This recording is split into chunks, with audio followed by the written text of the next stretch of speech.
It's been a couple of tough weeks for Blizzard, huh? Two of their flagship franchises in Diablo and Overwatch have competition now with Path of Exile 2 and Marvel Rivals. And while I already talked about Path of Exile in a previous video, I haven't talked about Marvel Rivals. And I think Blizzard should be scared because it is a huge success. And I'm not talking about my opinion on it, I'm talking about players, I'm talking about player counts, about sales. It seems that NetEase has really hit it out of the park with this game, and I want to delve into how and why, because I think Marvel Rivals is very important not just for Overwatch or the hero shooter genre in general, but for the entire live service multiplayer world, because having a huge success, having a game that can come in and steal a chunk of that market requires something special. And not only has Marvel Rivals seemed to get that, but it's also doing it in a pretty good way when it comes to monetization. So let's look at the downfall of Overwatch and the rise of Marvel Rivals. And hi, I'm Mug. If you're new here, welcome. And if you're not new here, welcome back. If you enjoyed the video at any point, hit the like button. You know how it goes. Let's get into it. Now, I think it's very important for me to say up front that I love Overwatch, and that's not just me saying that. I was an Overwatch content creator for around a year before I started this YouTube channel because I was doing it on TikTok. Better times now. I was very deep into competitive Overwatch. I was top 500 for the beginning of the game and a little bit into role queue, and then after that I still continued to play the game, just not at that same level. I didn't have the time for that anymore. But I did come back for Overwatch 2, and I was at Triple Masters. I think I was 2 Grandmasters in 2 roles at one point. The point is, I am very, very familiar with Overwatch. I love the game, I know its ins and outs, I've made guides, I've made all sorts of things, and that also means I've gotten to witness its downfall firsthand. And I do think it's very important to understand the context of Overwatch to better understand the rise of Marvel Rivals, because it is providing things that Overwatch has taken away over years and years. Now trust me, before we even get into the monetization and the cut content and the broken promises, we have to remember that Overwatch, with its huge success upon launch, had to modify a lot of things as time went on. Overwatch released as a pay-to-play game. It had loot boxes in it, but you didn't pay for the loot boxes, at least at first, because that was just the progression system in the game, a game that you bought. But over time, as Overwatch became more of a competitively minded game instead of the hop in and have fun with your friends type of game, a lot of things started to change, including things like role queue. Instead of simply having 6 people in a lobby and everybody chose a character, they made it a mandate that there needed to be 2 of each type of character to ensure that the game was overall balanced and people wouldn't flame each other and swap because they didn't want to play a certain role. This on paper makes a lot of sense, but like many things on paper, it did not go the way it was planned. A lot of people just didn't like the restrictions, and slowly balance started to come around as Overwatch esports was something that Blizzard really wanted to push. Of course, the most important part of this story as we continue is that Blizzard decided to not support Overwatch as much and essentially let the game just exist in kind of a frozen, minimal maintenance state for a long time because they wanted to work on the PvE version of the game to add in. We got to see amazing footage of all of these heroes that people had learned to love over the years, having new abilities and kits and fighting these cool missions and stories and cutscenes, and this was all still back when Blizzard was in the good graces of pretty much everybody. And with that excuse, Overwatch kind of slowly tapered off until they announced Overwatch 2. They promised the PvE was coming, but for now, they wanted to relaunch the game, make it free to play, change the entire monetization system of it, and move the format from 6v6 to 5v5. A huge change to how the game would be played. They also said the PvE was coming later. Spoilers, let me just skip ahead a bit, they cancelled it. They cancelled all of it. With Overwatch 2, however, the system of this beloved game that so many people had become attached to over the years had changed dramatically. Now, many things for the better. The amount of polish and overall feel that Overwatch had gained was immense, but a lot of these changes made it feel like a different game from that chaotic version that people knew and loved. And now pasted over that kind of new game, in many ways a game that was parading around masquerading as a different game. There was an entire monetization system in which you had battle passes for each season, and the $10 that you spent on them got you a bunch of skins and dumb doodads that nobody cared about, but most importantly, access to the latest hero. This was just a step too far for many people. Not only were the people who were jumping in for the first time in the free-to-play version not able to play as all of the characters, but now even the ones who had paid for Overwatch were getting restricted in their access to new heroes, to gameplay features. I think it's a common sentiment within the Overwatch community that people at this point even miss the loot boxes. The incredibly sad part about all of this is that I think the player base would tolerate a lot of the extreme monetization and overpriced skins of everything if the game gave those gameplay features up front and if the gameplay part of it were, better taken care of. Controversial decision after decision when it comes to buffs and nerfs and changes to the game, including huge reworks like Season 9, had the player base just kind of not sure where the game was headed or what even was the point of it. And when your player base starts to lose faith in the direction that your live service game is headed in, well, you're in for a tough time. And that really culminates now in the fact that Overwatch is now testing a return to 6v6. Finally listening to the complaints of a lot of their players and saying, okay, let's give it a shot. Let's see if in reality, the game is more fun as a 6v6 game. Now, don't get me wrong, I think that Overwatch as a 5v5 game competitively works much better, but I also think it's less fun. And during this moment, during Overwatch's worst moment, along comes NetEase with Marvel Rivals. Now there's a lot of rumors, whispers on the street that NetEase developed Marvel Rivals because they used to publish Blizzard games in China.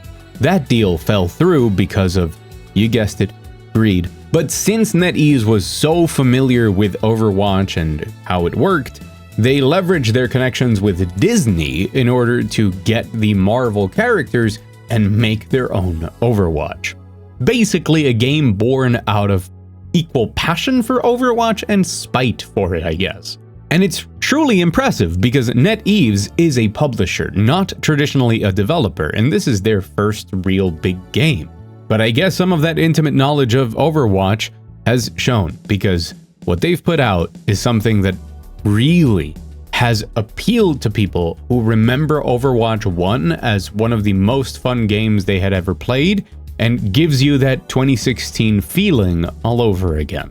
You see, Marvel Rivals' tremendous success and continued success so far is because it is the alternate version of Overwatch. It's a game where role queue wasn't implemented. It's a game that stayed in 6v6.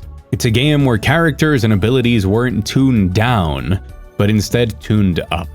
Everything was made incredibly chaotic and colorful and vibrant, and yes, they skipped a lot of the hard work by not needing to create their own cast of heroes. They get to use ones that people already know, but one of the more interesting parts about that for me is that the Marvel characters are not in a great state at the moment. MCU fatigue has gotten so deep that I think we're in MCU nostalgia. People have been tired of Marvel heroes for a while, but the team at NetEase has taken these characters and made their own interpretations of them, their own designs, their own interactions, their voices, with a lot of fantastic voice actors reprising roles that they've had for many years, and has reminded me why I like these comic book characters. And that's not because of the characters themselves, that's because of how they've done this job, because otherwise, I can tell you I'm tired of a lot of them. And so effectively, what Marvel Rivals has done is revive a genre that a lot of people had abandoned,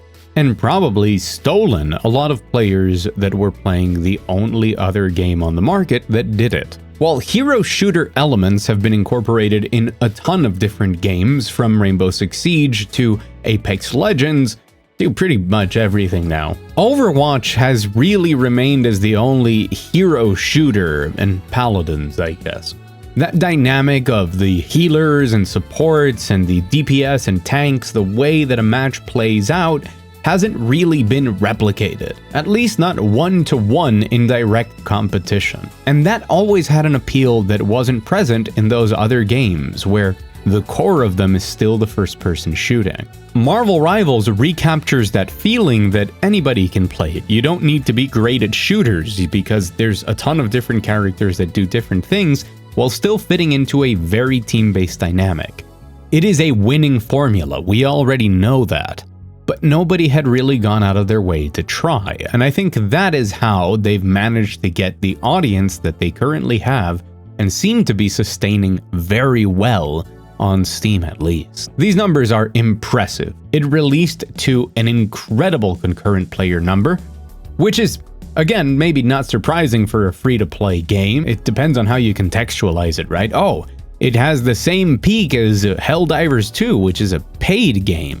But there's different ways of looking at that as well. But people have logged on and played the game and then kept playing it, with the team revealing that there's over 20 million players now. That's a lot of players, and they seem to be coming back day after day, at least I know I am, to play more, because the game is fun. It really has come to try and steal the crown from Blizzard, which I think a lot of people want it too, because Blizzard needs to wake up, and there's no better way of waking up than losing your crown. Ultimately, having Marvel Rivals be successful is great for Overwatch players, because it means Overwatch has to change and adapt and compete for people's time and attention. And it's the same thing for Marvel Rivals, which needs to keep it up in case Overwatch wants to take that crown back. They have to match those efforts. And if you're a fan of the genre, or you have been in the past, you get to enjoy better game. The part that I think is the most interesting of Marvel Rivals is that despite what a lot of people say of, oh, it's a Chinese game, it's free to play, it's going to be terrible, they really wanted to stick it to Blizzard. They knew what they were doing right from the start when they announced that all 33 heroes in the game are free, and all future heroes will be as well. No unlocking, no paying, no nothing. You jump into the game and you can play everyone. While Overwatch 2 tried to nickel and dime people over heroes, over actually getting to play the characters, Rivals has come out and said, no, we don't do that. That would be distasteful. Don't you guys think that'd be kind of bad, right? They've decided they have no need for it. They'll make their money through battle passes and cosmetics. And while we only have the first half battle pass for the initial season 0, it's $5, it comes with a bunch of skins, and with the equivalent of $6 of in-game credits, which makes it interesting to think if maybe the future ones will in some way kind of pay for parts of future battle passes. That's a Pandora's box, by the way, as said by Epic Games. Once you have a self-sustaining battle pass, you can't put that genie back in the bottle. Apex Legends. And not only that, but taking a page from something like Helldivers 2, a game that I think has had a pretty great monetization system. There's a couple of blunders along the way, but it's pretty good. The battle passes do not expire in Marvel Rivals. They're not trying to prey on your FOMO. And to me, having a massive game like this make these sorts of decisions is a positive step forward for the industry overall. What I do know is that in the middle of grinding through Diamond, hopefully gonna get Grandmasters, I decided to give this game money because I was enjoying it a ton, and because I felt it fair to support a game that had already given me 70 hours of enjoyment, of fun, of entertainment, without ever asking me for money, without ever showing me a pop-up of, please spend money now. And because the items that they offered in exchange for money, the cosmetics, purely cosmetic things on offer, are really well made to an incredibly high quality, very similar to everything else in the game so far. And since it's in third person, I get to actually see the character. And so Marvel Rivals has arrived and managed to show people that hero shooters have always been successful for a reason, because the core game at it is successful. It's fun, it's entertaining, and people enjoy it. You have fun, be that alone in a competitive environment or be that with friends. That never went away. What went away was the magic that Overwatch had, but it didn't just dissipate over time. It's not something that we simply got tired of. It's something that Blizzard slowly stripped from it. Now, Marvel Rivals has a lot to prove over the coming months. Its balance is crazy, although I do appreciate the bans. Having bans in a game like this is actually really cool. Trust me, the game is so much better once you get to Diamond, because there's no more Hela and no more Luna. They're just banned every game. Sorry, I digress. And while for the last 2 weeks, Marvel Rivals has been holding incredibly steady, showing that it's very probably here to stay, it could slow down. It could start to lose players over time. Comparing it to other games, something like the finals, that also had a very massive launch and then tapered off dramatically, it could still go that way, but signs don't really point towards that. They've already launched their first event, their Christmas event. It's a lot of fun, it comes with a bunch of different skins and events and free stuff. And they've promised that every 3 months people are gonna get a new map and a new hero every season. At least for now. So no matter where it trends, no matter if it tapers off or slowly even grows over time, one thing is clear, the appetite for this sort of game is still there, and the ones who didn't know how to capitalize on that were actually the ones who created it. In any case, I've been Mug. I've got other stuff to cover, hopefully every day until like next year, so if you want more from me, including news videos like this, reviews and retrospectives, subscribe. Helps out a ton. An extra special thanks to my patrons up on the $1 patron wall, who support what I do directly. More info on that in the description below. Since you made it all the way to the end of the video, here's a little secret. Go leave a comment. Let me know what you think of Blizzard, what you think of Marvel Rivals. Are you having fun with it? Because I do read all the comments. And as always, go out there, enjoy some great video games, and I'll see you again very soon.